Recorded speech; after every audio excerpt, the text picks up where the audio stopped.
further ado, please go mad, go crazy for your first act. It's Kim Maybelline! It's a narrow line. It's going to take us a little while. Keep applauding.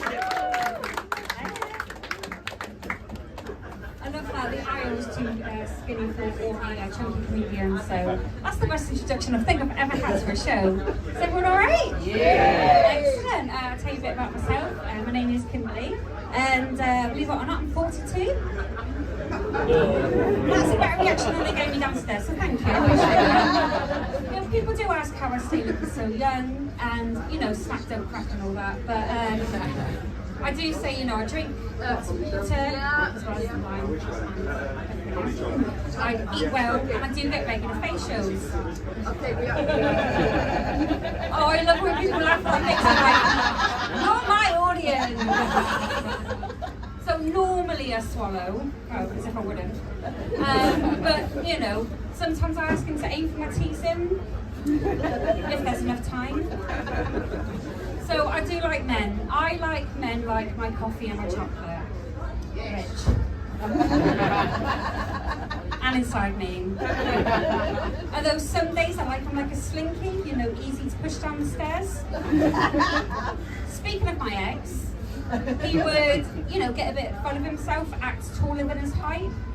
He would say dumb things like he couldn't go out with someone whose BMI was higher than their IQ, which I thought was ironic because if he spent more time in the gym and less time on his Xbox and lost some weight, he could have brought his penis size up to the UK average.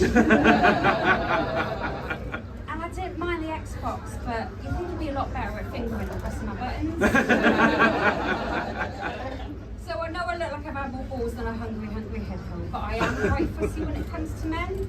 I like a man with big dick energy. Fuck, I said that wrong. I like a man with a big dick and some energy. So, I wouldn't call my relationship status as putting a ring on it, as more putting it in my ring. And I wouldn't call myself a MILF, more like a filth. Fatty I'd like to fist.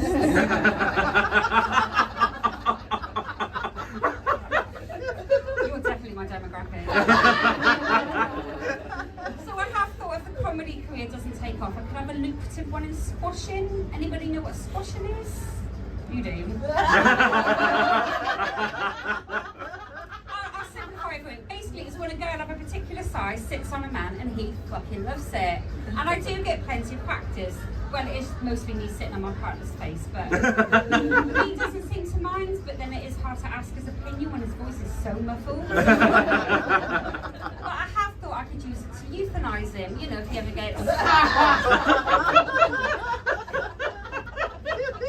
too sick, too old, or, his loud chewing just gets too fucking annoying. And the police would totally believe that it was an accident, that I couldn't hear his screams over my own, that he died putting a smile on my face. So when we first got together, my partner, we were in a mixed race relationship. He's Scottish. He would be here today, but he's off to watch Hearts lose again. No Hearts fans. I got in trouble for that downstairs. I got to risk it up here again. So basically, when we first got together, we'd not long out to rehome his dog, and I feel like I'm the puppy replacement because I get excited whenever I see him, give him lots of sloppy kisses, and when I'm a good girl, I get a bone. The only difference is I don't have to shit outside, and I can't come on demand no matter how much encouragement he gives me. Come on, girl, you can do it. You can do it. I know I can do it. I wouldn't need to make you do it. No, unfortunately though, he has just gone celibate. Well, he started wearing Crocs, which is basically the But I've had this really good idea where I think Crocs and Supercharged should have a brand deal together. So at least then Crocs come with a warning label on how they make women feel.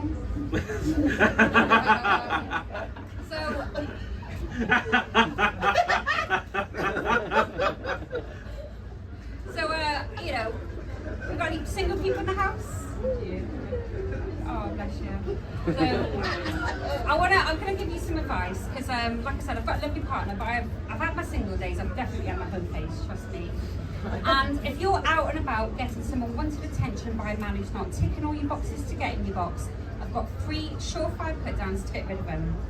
1, I would rather save them my fanny shit.